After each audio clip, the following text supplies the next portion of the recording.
Saludos amigas, amigos. Ustedes sintonizan Acento TV y este es su espacio de entrevistas y comentarios a partir de ahora. Recuerden ustedes que nos están sintonizando en el canal 38 de Claro TV, en los canales 39 y 439 de Altiz y en el canal 41 de Star Cable en Santiago de los Caballeros.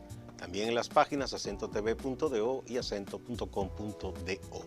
El tema de este día, en A Partir de Ahora, una entrevista con el doctor Julio Sánchez Mariñez, rector del Instituto Superior Docente Salomé Ureña, una entidad muy importante para el presente y el futuro de República Dominicana. Vamos a una brevísima pausa y ustedes verán de qué se trata.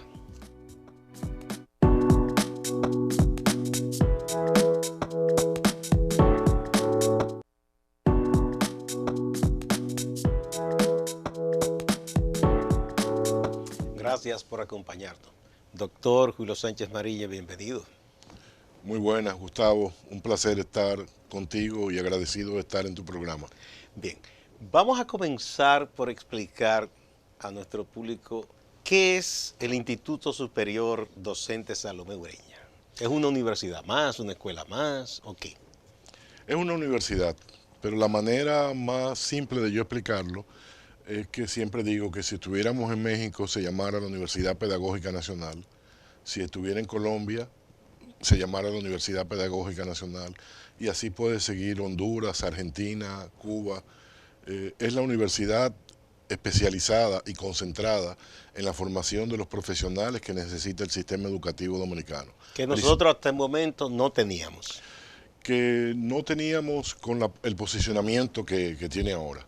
De hecho, la Ley General de Educación del 97 reunió todas aquellas escuelas normales que eran a nivel técnico y la convirtió a nivel superior.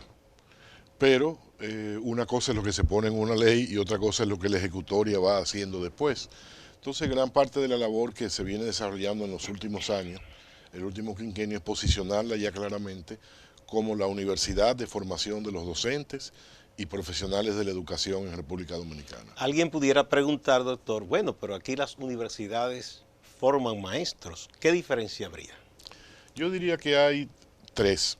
Lo primero, cuando tú te especializas, acumulas una experiencia y una concentración que hace una diferencia. Yo he estado en otras universidades y están preocupados por la carrera de medicina, por la carrera de ingeniería, por la de derecho, por la de comunicación. En el caso del ISFODOSU, de la pedagógica dominicana, es exclusivamente el sector educación y eso le da una fortaleza.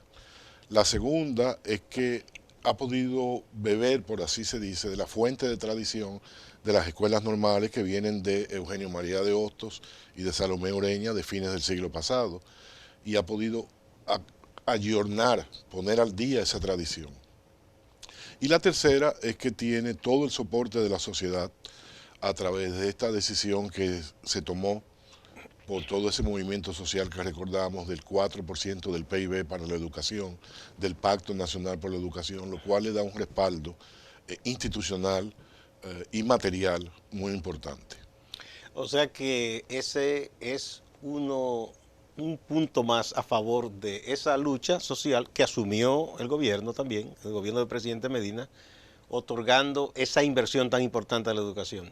Así es esa inversión que asciende a casi la quinta parte del presupuesto nacional, que se ve más grande que cuando uno dice el 4% del PIB, y también lo del Pacto por la Educación, que abordó los temas cualitativos, además de los temas materiales y financieros. Bueno, ¿cuándo formalmente empieza ya con la categoría de la universidad pedagógica el instituto? ¿Cuándo empezó? Mira, tenemos que hablar de tres etapas muy rápidamente. Con la Ley General de Educación del 97 está la declaratoria de que esas escuelas normales se reúnen bajo un instituto en una universidad y empieza el proceso de transformación.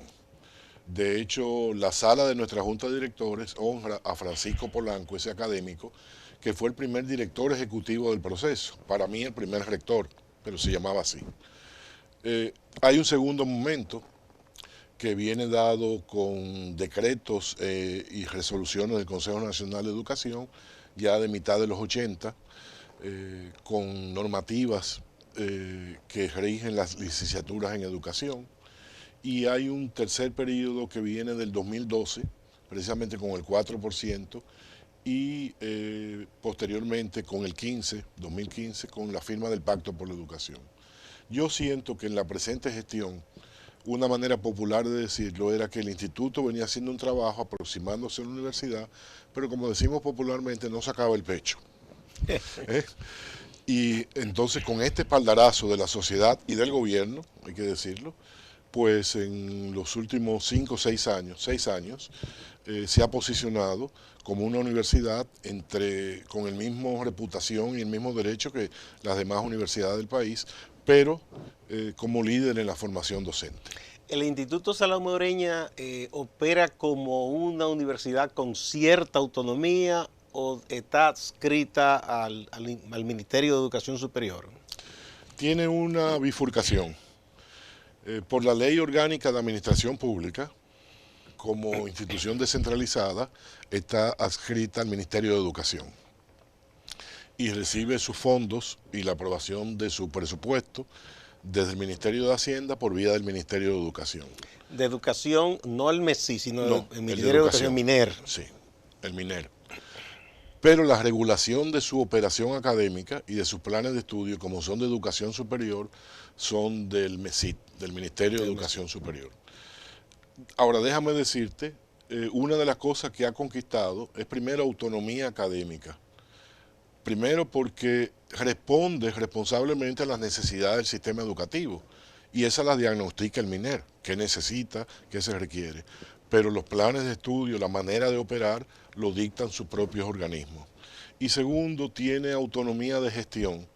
Una vez se le aprueba el presupuesto, la administración y ese presupuesto, lo bueno y lo malo que se haga con ello, es responsabilidad de su junta de directores, de su rectoría y de su consejo académico. O sea, que así que operan las cosas. Bueno, ya en estos años ustedes ya tienen promociones, hay gente que se ha graduado ya, ¿cierto?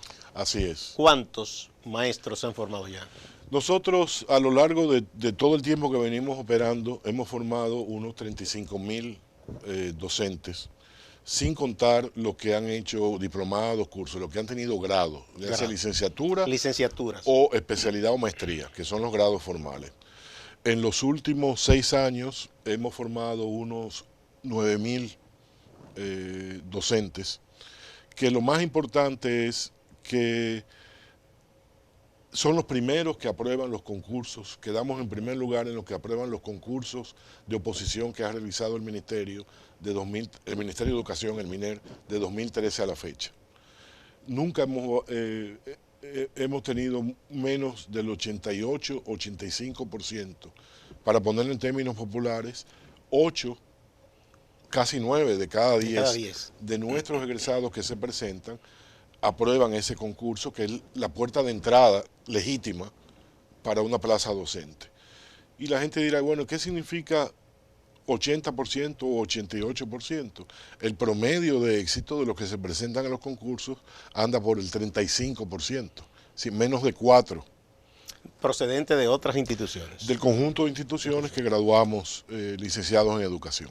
¿Y ustedes han tenido algún tipo de retroalimentación del MINER, de que el recurso que sale del IFODOSU está dando los resultados que se esperaban? Tenemos 3 tipos de retroalimentaciones. La que ofrece los concursos como puerta de entrada. La segunda que tenemos es la de los directores regionales, directores distritales y directores de centros, que nos afirman que prefieren nuestros estudiantes. Y me gustaría luego decirte uno de los factores por los cuales los prefieren. Y la tercera, de los centros privados, porque también algunos de ellos se están peleando por los graduados del IFODOSU. Van a los centros privados. Muchas veces van a los centros privados como primera plaza, y cuando hay concurso de oposición, como hay más estabilidad y mejor salario en el sector público, se movilizan, pero tenemos muchos en el sector privado también. Es importante eso, o sea que ustedes forman para la educación, no con exclusividad para el sector público. No con exclusividad, formamos para el sector educativo. Usted me quería anotar algo sobre el porqué de la preferencia. Muchas gracias, Gustavo. Yo creo que el buque insignia que tenemos, y esa es una diferencia con las demás instituciones que forman docentes, es que si bien ellas tienen prácticas docentes y pasantías, nosotros al concentrarnos exclusivamente en educación, nuestros estudiantes acumulan 1.354 horas de prácticas supervisadas por profesores del instituto a lo largo de su carrera.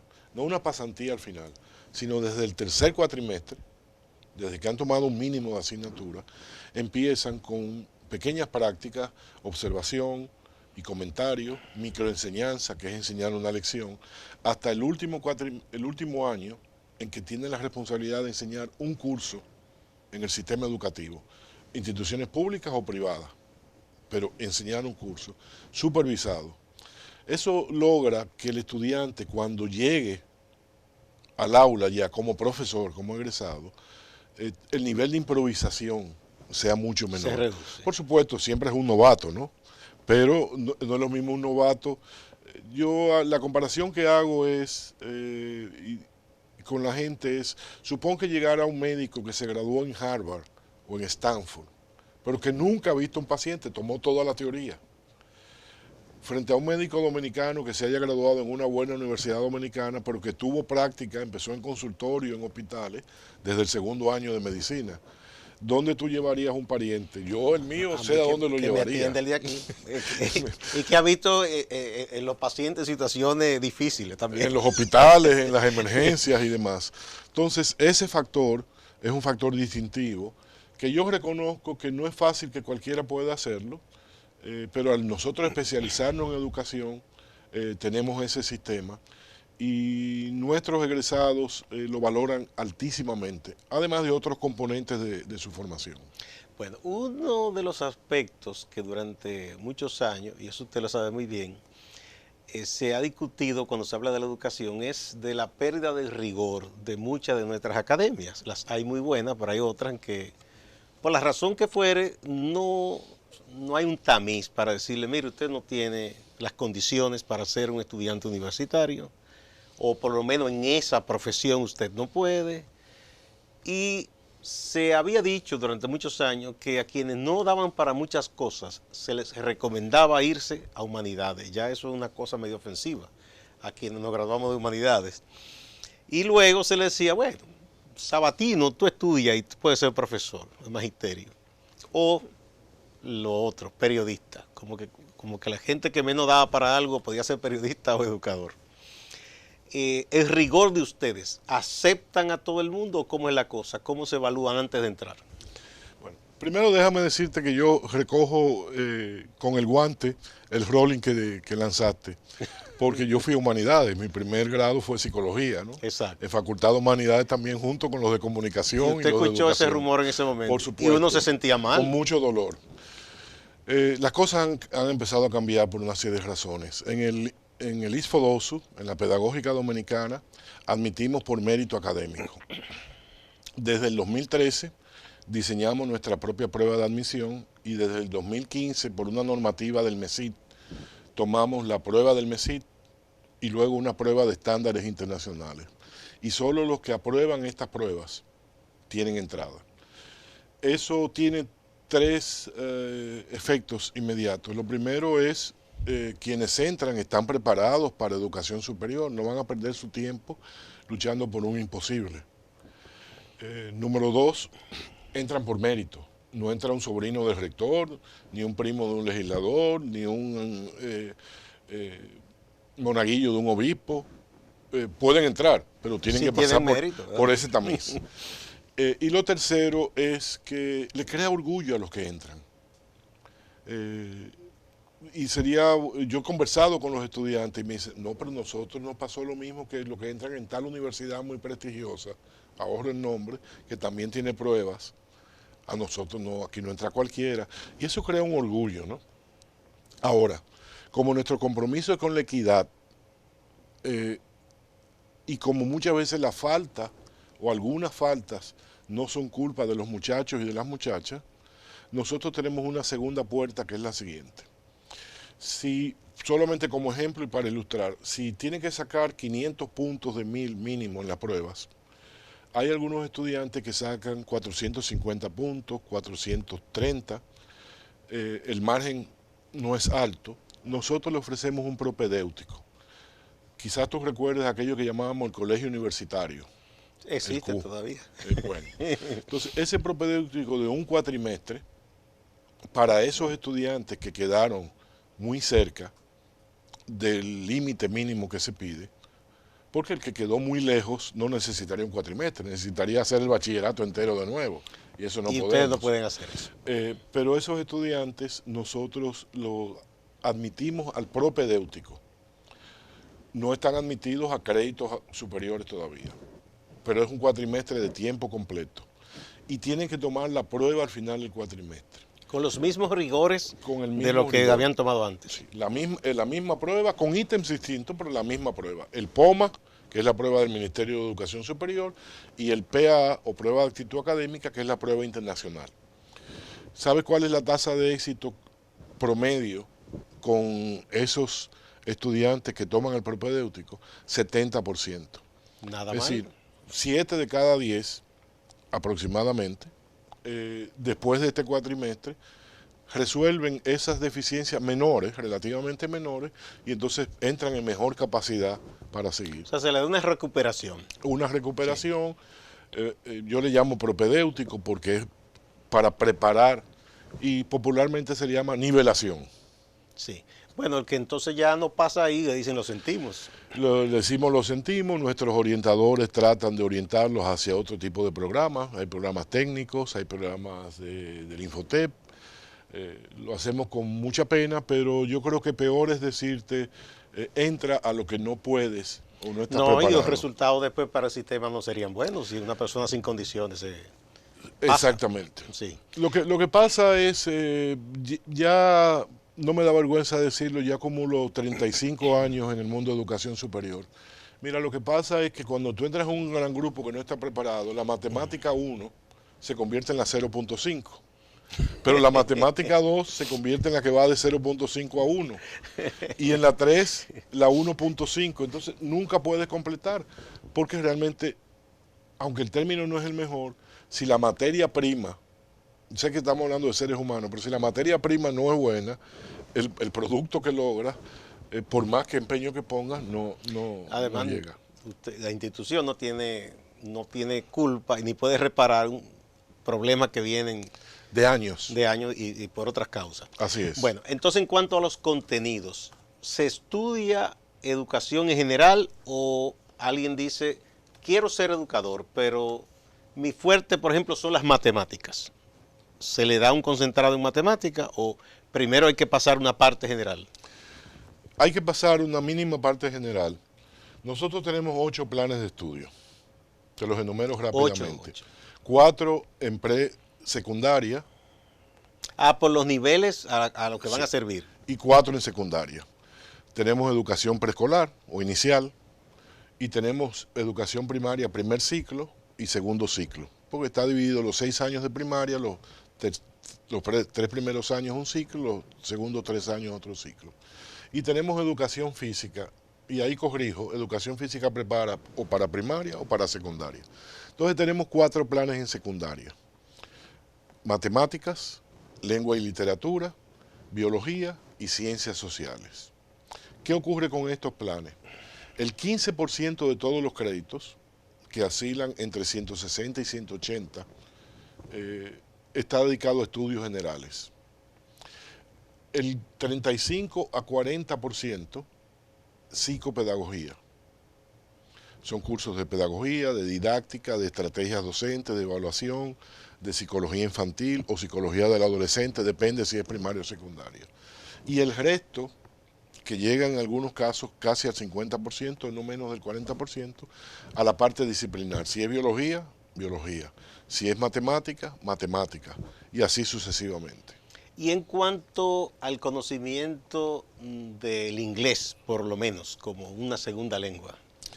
Mira, una de las características del instituto, con el respaldo que ha tenido institucional y material, es que todos nuestros estudiantes son a tiempo completo. Asisten a los 6 recintos del instituto, de la universidad pedagógica, de 8 a 4 y media de lunes a viernes. Y tú dirás, ¿por qué tanto? Porque es lo que permite que hagamos las siguientes 4 cosas. Tienen que tomar su licenciatura en una de las 8 que tenemos hasta ahora, que por primera vez desde hace 2 años incursionamos en secundaria. Eso es una novedad. Tienen que tomar un diplomado de tecnología educativa de casi 400 horas, 396 para serte exacto, en tecnología educativa, cómo usar la tecnología en el aula. Y tienen que tomar inglés hasta alcanzar un nivel de proficiencia que les permita conversar y leer en inglés a nivel de los mismos egresados del programa de inglés por inmersión que se ha hecho tan popular. Y adicionalmente toman un programa de formación en valores. Entonces, estamos logrando a mitad de carrera estudiantes funcionalmente bilingües en el idioma inglés, que todavía es la lengua franca, en tecnología, en ciencia, en el internet, y ya tenemos prueba de que nuestros estudiantes son exitosos, porque cuando hacen intercambio, cuatrimestres de intercambio o periodos de intercambio con otras universidades, en México, en Ecuador, en Colombia, le tienen que exonerar el inglés, porque ya lo llevan desde mitad de carrera. Excelente. Vamos a poner un puntito ahí para terminar este primer segmento. Vamos a una pausa y retornamos. Gracias.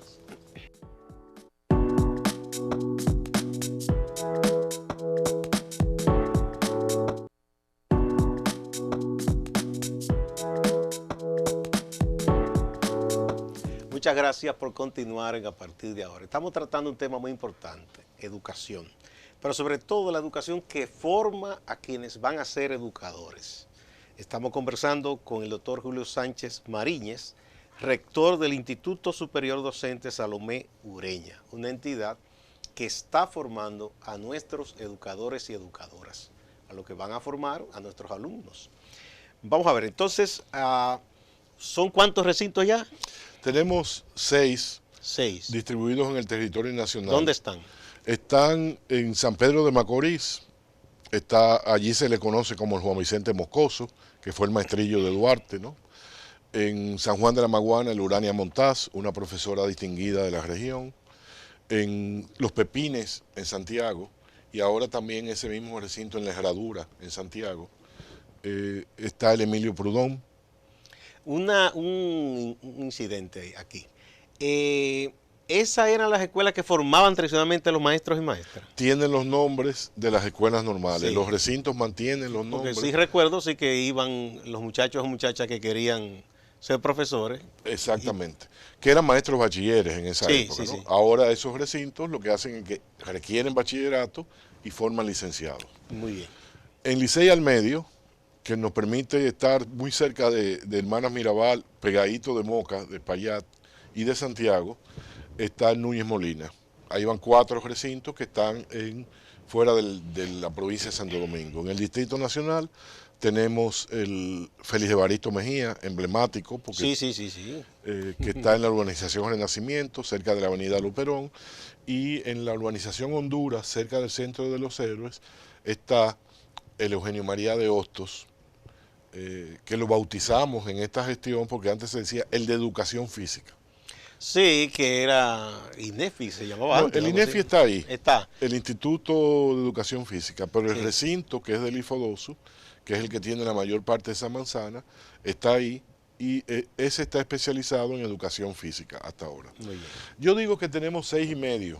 ¿Y el medio cuál es? Porque había una escuela normal que se llamaba la Américo Lugo en San Cristóbal. Esa nunca se incorporó al instituto. Entonces reconquistamos la plaza operando en el Loyola de San Cristóbal. No tenemos un edificio, no tenemos una cancha, pero tenemos allí grupos de estudiantes, porque lo que queremos es que aprovechen estas becas que tenemos, que son becas completas, si tienen mérito, de manera que, y segundo, al ser estudiantes a tiempo completo, pues procuramos acercar a los estudiantes, ya sea posicionándonos en el Loyola, en un acuerdo interinstitucional, o ya sea ofreciendo residencia. 25% de nuestros estudiantes tienen residencia son los que viven muy remotos de esos 6 recintos que te acabo de mencionar. Bien, hablemos entonces de las becas. Si uno de los jóvenes nos está viendo en estos momentos y dice, me interesa, y más ahora que se sabe que el docente tiene un tratamiento mucho mejor a como estaba antes de que se aprobara todo esto del 4% y las mejorías en las condiciones de trabajo que existen ahora, ¿qué debe hacer? Estamos, como diría alguien, buscando almas que salvar. Eh, Nosotros tenemos para todo el estudiante que cumpla con los requisitos de entrada, tenemos becas que ahora vamos a hacer un costeo para afinar los números, pero el costo de los estudios de 4 años, lo que estamos otorgando es 1,5 millones de pesos. ¿Por qué? Porque es a tiempo completo, con desayuno, almuerzo y merienda. Los que tienen residencia, cena y viven en el recinto. Entregamos a los estudiantes de nuevo ingreso un paquete de material educativo, su mochila, su calculadora, libretas, etcétera. Y ahora estamos en un proceso con el Servicio Nacional de Salud de abrir dispensarios médicos en cada recinto. Entonces ese paquete de servicio a tiempo completo tiene ese valor. 4 requisitos para entrar: ser bachiller. Segundo, aprobar la prueba POMA, aprobar la prueba de aptitud académica y cumplir con la documentación necesaria. Su acta de nacimiento, su cédula cuando ya la adquieren, porque tenemos estudiantes de 17 años que entonces los remitimos a la Junta para que le dé la cédula de menor de edad.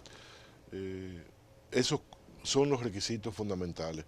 Y el deseo y la voluntad, de manera que se pueden acercar a cualquiera de los recintos que mencioné o llamar, pero la manera más fácil de tener información y de iniciar el proceso es por nuestra página web www.isfodosu.edu.do de Dominicana. La repito, www.isfodosu.edu.do. Allí el estudiante puede llenar el formulario de solicitud y eso abre ya una comunicación directa con nuestra institución. Obviamente cuando tiene que depositar la documentación y cuando tiene que tomar la prueba, tiene que aproximarse a uno de los 6 recintos que ya mencioné. Ya ahí es presencial. Pero ahí se le avisa cuándo son las fechas de la prueba por la página web y por las redes. La página yo he entrado muy amigable, es fácil de navegar. Y para esos fines todavía tenemos que mejorarla, pero para esos fines de comunicarnos con los estudiantes está bien. Yo invito a los estudiantes, Gustavo, si me das un minuto más. Mira, claro, claro.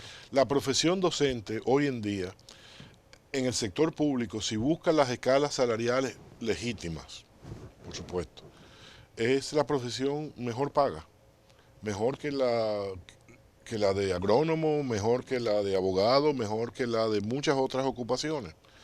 Segundo, está protegida. Una vez tú entras por concurso, entras en una carrera especial. La ley te protege de que no puedes ser despedido, salvo por faltas graves a la moral o al desempeño. Y tercero, aunque los jóvenes no valoran mucho eso, es el único que tiene un estamento de jubilación privilegiado en el país, con 30 años de servicio. Los jóvenes lo valoran porque piensan que no va a llegar. Bueno, con 30 años de servicio que pasan rápido, exacto, es el 100%. Ningún otro estamento en el país, ni médicos, ni abogados, ni comunicadores, ni psicólogos, tiene eso. Pero además las satisfacciones afectivas que da el ejercicio de la profesión. Entonces nosotros invitamos a los estudiantes meritorios y con deseo, porque hacen falta las dos cosas, porque todavía tenemos una cantidad de becas disponibles que duplica la cantidad de estudiantes que tenemos. Bien. Respecto a la deserción, si ese es el término, usted me corregirá, de gente que entra y después se desencanta por la razón que fuere o no logra pasar los exámenes de los estudios y se va. ¿Es muy alto o cómo anda la cosa? No estamos satisfechos, como rector yo no estoy satisfecho. Acabamos de realizar un estudio y lo realizó un actor externo, porque estos estudios muchas veces es bueno que los realice un tercero para que te retrate, ¿no?, desde fuera. Y nuestra deserción está menor del 25%. y se produce fundamentalmente en el primer año. El primer año. Sí. Ahora, Menos de 25% se va. Se va. ¿Qué significa y qué significa 25%? La deserción bruta en el sistema universitario dominicano, según los 3 estudios que conocemos, uno de la doctora Mayra Brea, fundamentalmente en la UAS, de hace ya unos años, y 2 de la doctora Altagracia López, más recientes, es superior al 40%. De manera que, aunque no estamos conformes y quisiéramos reducir ese 25%, hay que medirlo con relación al baremo. Y se produce fundamentalmente, ¿tú sabes cuándo se produce? Cuando empiezan las prácticas docentes. Ahí cuando tú llegas a un aula con 30, 40 o 50 muchachos, dependiendo el tamaño, es cuando algunos dicen, esto es lo mío, pero cuando algunos dicen, como que yo no estoy para esto. En la práctica no Luego, resisten. Sí, el dato que nos dio el estudio es que luego que terminan el primer año, perdemos muy pocos. Ya. Pero yo imagino que con el tiempo eso se irá reduciendo si ese es el factor fundamental, porque como se están construyendo muchas escuelas, la cantidad de alumnos por aula tenderá a bajar, pienso yo. Sí, y de hecho ha bajado en algunos casos. Hay mucha desigualdad. Lo que hay es que hay que hacer una mejor programación. Tenemos evidencia de sitios donde sobrepasa mucho y sitios donde hay un poquito por debajo, ¿no? Entonces, el ministerio va a tener que comprar un equalizer, un ecualizador como en la música. Para nivelar las cosas. Sí, pero no es solo la cantidad de estudiantes, es que aún sean 20 estudiantes, es muy demandante. Es decir, cada caso es distinto. No es que cuando un profesor tiene 20, no es que tenga la misma situación, es que tiene 20 personalidades. Lo puedes subagrupar y digamos que tiene 4 tipos de subgrupos y es muy demandante. Pero igual pasa con otras profesiones. Yo tengo amigos, por ejemplo, que fueron excelentes estudiantes de medicina, se graduaron hasta con méritos académicos y luego terminaron ejerciendo otra forma de ganarse la vida, porque no soportaron el estrés, el día a día en un hospital, el dolor de la gente. Hay gente que al final deserta y se va a otra cosa. Bueno, en nuestro caso la buena noticia es que la tasa de éxito con los que sobrepasan el primer año es mayor del 85%. Es decir, ese 25% se produce principalmente en el primer año. Los que sobrepasan ese primer año ya se reduce a menos de un 15% de esos que sobrepasaron. Otra medición, no sé si ustedes la habrán hecho, es de las personas que deciden que quieren estudiar educación. Ustedes han medido, después que existe el IFODOSU, qué porcentaje opta directamente por ir al IFODOSU y cuáles porcentajes optan por explorar en otras universidades. No se ha medido. No tenemos esa medición todavía. Sin embargo, sí tenemos el hecho de que la mayor parte de nuestros programas de maestría y de posgrado, que ahora los hemos relanzado, y tenemos maestrías, para mencionar 4 nada más, en matemáticas, en lengua y literatura, en biología, en acuerdo con la Universidad ISA, con el ISA de Santiago, y estamos prestos también a una en ciencias sociales, que son las 4 áreas básicas del currículum.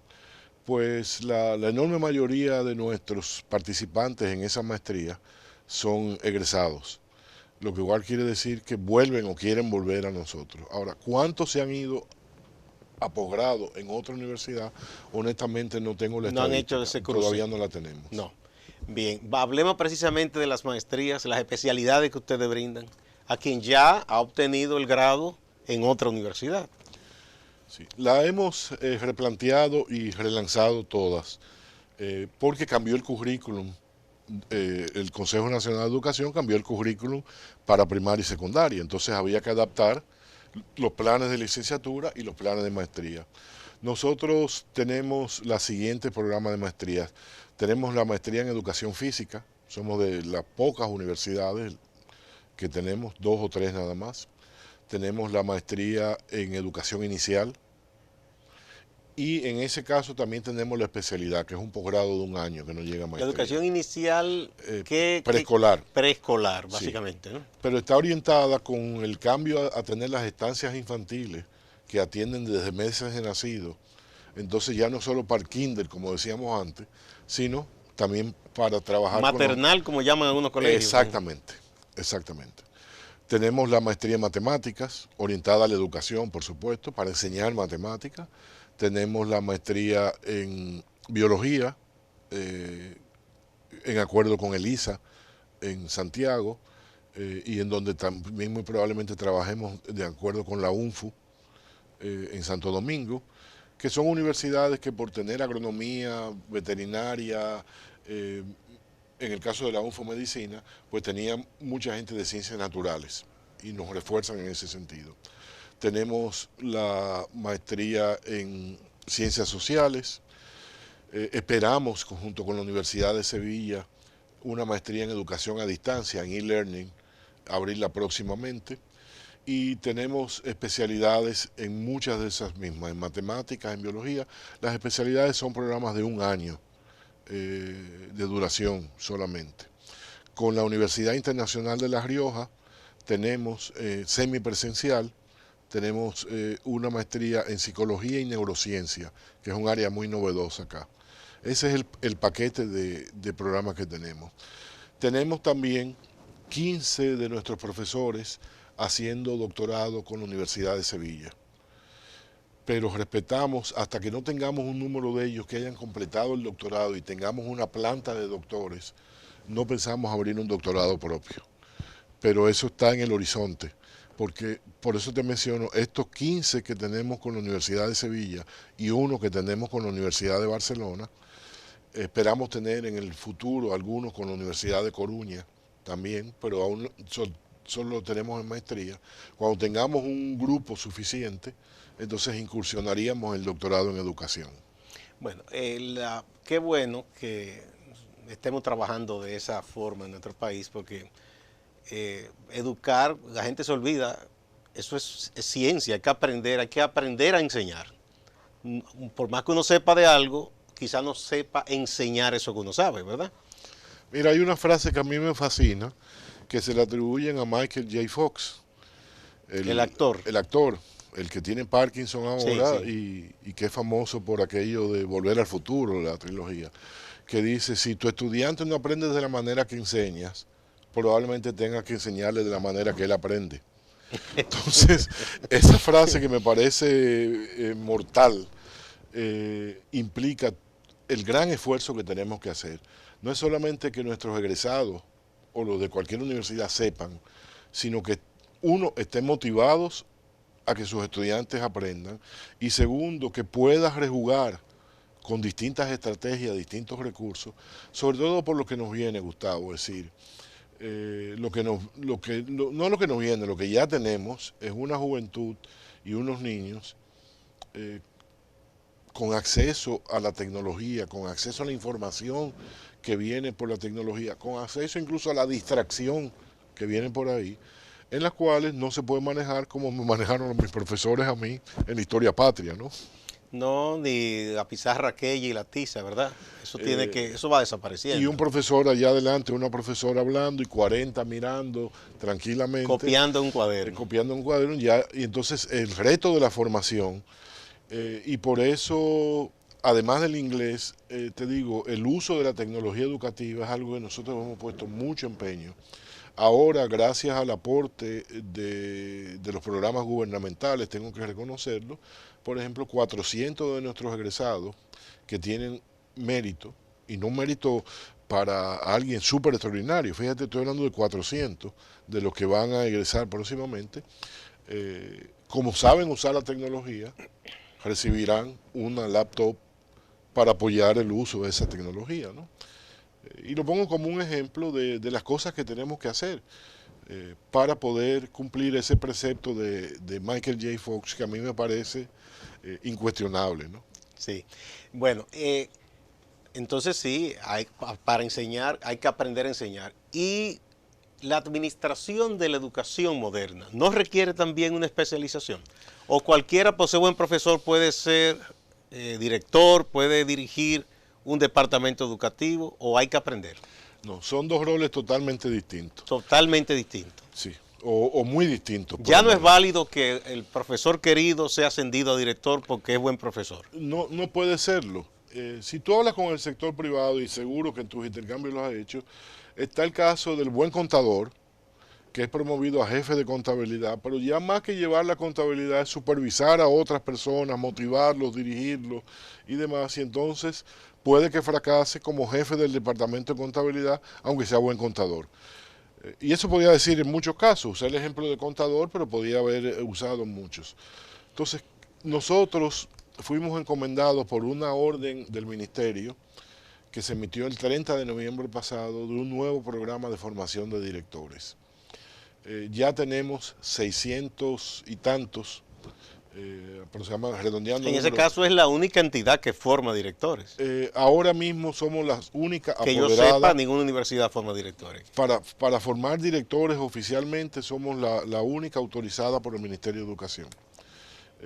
Y ahí tenemos estos directores en un programa en que hemos buscado el reforzamiento de una organización que se llama Escuelas No Comunes, una organización que se llama Aptus en Chile y la Universidad Nacional de Educación a Distancia de España, más nuestro propio cuerpo docente, y ahí hay un programa de maestría en administración, en dirección de organizaciones educativas.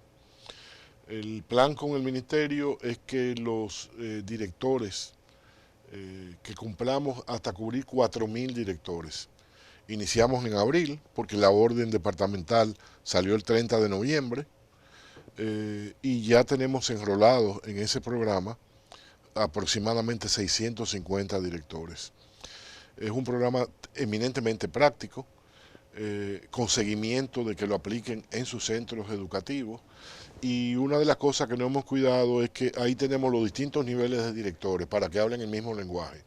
Los directores regionales, los distritales y los directores de centro. Y es una formación distinta, es decir, cómo dar retroalimentación a un profesor, cómo manejar la disciplina escolar, cómo manejar el clima entre los maestros. Entonces tú puedes ser un buen profesor, pero tú no estás preocupado de cómo tú manejas el clima entre los demás, o cómo tú manejas la disciplina escolar, sino la del aula, y ya viene la disciplina del centro. O cómo tú realimentas a otro profesor, tú estás buscando que te den retroalimentación, pero ya el director tiene que decir, mira Julio Sánchez, observé tu aula y noté esto, qué bueno que lo estás haciendo, pero cuida estos aspectos. Todo eso requiere entrenamiento. Ese programa lo tenemos muy orgullo. Ahora viene un estudio de línea base de cómo están los centros donde están esos directores, para dentro de 2 años, cuando ellos terminen el programa, medir cómo siguen funcionando y poder evaluar el programa. Pero nos entusiasma muchísimo y con eso respondo a tu pregunta. Por ser un buen profesor, no automáticamente soy un buen director. Lo difícil es lo contrario, que sea buen director sin haber sido profesor, ¿no? Vamos con su anuencia a otra pausa.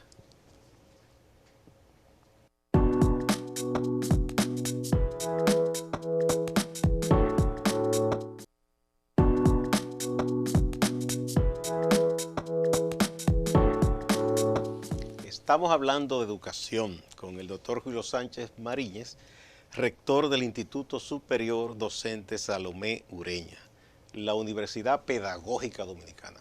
Muchos países tenían su pedagógica y nosotros no, pues ya la tenemos. Pero ustedes hacen mucho más.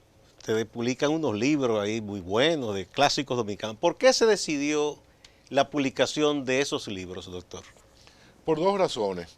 La primera, además de la labor formativa como universidad, nuestra misión dice que debemos velar por el cuidado, el mantenimiento y el enriquecimiento del patrimonio cultural dominicano, artístico, monumental, literario, científico, etc. Eso es inherente a la educación. Eso y a toda universidad.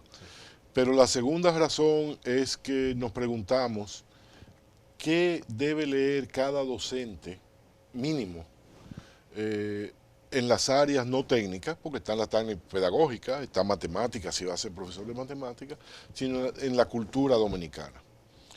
y decidimos iniciar una editorial universitaria sin fines de lucro. Hicimos una consulta al Archivo General de la Nación, a la Sociedad Dominicana de Bibliófilos, a la Academia Dominicana de la Lengua, a la Academia Dominicana de la Historia, entre otras instituciones, y dijimos, vamos a seleccionar los 10 obras clásicas de narrativa que todo docente debería leer. Se votó, se hizo como un Delphi Group, el rector designó en ese caso 2 asesores del rector, que fueron la profesora Ruth Nolasco y el sacerdote Pablo Mella, y por consenso se escogieron estas 10 obras. Enriquillo de Galván, Over de Ramón Majrero Aristi, y así sucesivamente. Obras clásicas, no recientes, pero que forman parte del patrimonio dominicano. Publicamos esa primera colección, el público la ha recibido muy bien, la pusimos en bibliotecas escolares y dijimos, pero esto se va a agotar. Entonces las hemos convertido en libros electrónicos, tanto en PDF simple como ebook o ebook.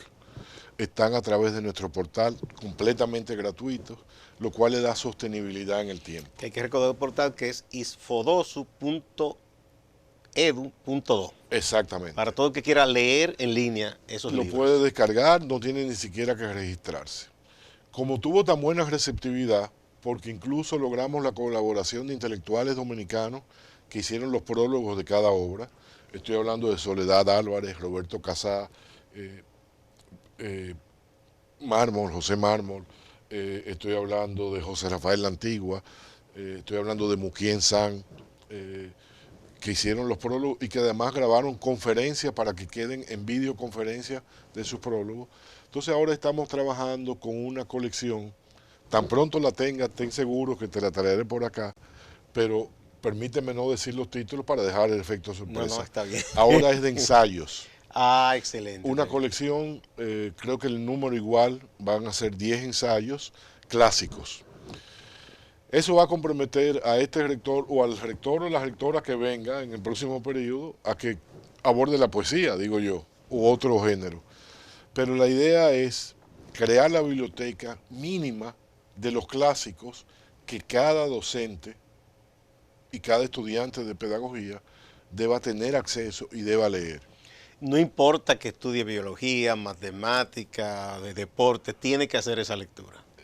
No importa. Porque es una formación integral. La formación cultural y humanística tiene que ser un componente, yo entiendo que de cualquier profesional, pero mínimo de un profesional docente, independientemente de que vaya a ser profesor de tecnología, de matemática, porque es conocer su cultura, es conocer su patrimonio y es poder responder a las inquietudes del estudiante que ven en el profesor o en la profesora un referente moral. Bueno, el doctor Zaglú decía, que era médico psiquiatra, que el profesional que solo se atenía a los conocimientos de su área y no leía historia, literatura, era un tanto tosco. Yo comparto eso. Ojalá podamos hablar en algún momento algo. Mira, se ha popularizado mucho, y te voy a tomar un minuto para esto, el hecho de que hace falta mucho la formación STEM, por las siglas en inglés de ciencia, tecnología, ingeniería y matemáticas. Pero hay un movimiento dentro del mismo STEM ahora que le ha puesto una A. Y en lugar de STEM, que en inglés significa raíz, es STEAM, que en inglés significa vapor. Y dicen, la raíz te afianza, pero el vapor es lo que mueve. Y la diferencia es la A. Y la A es por artes. Artes simonizando arte, humanidades y diseño.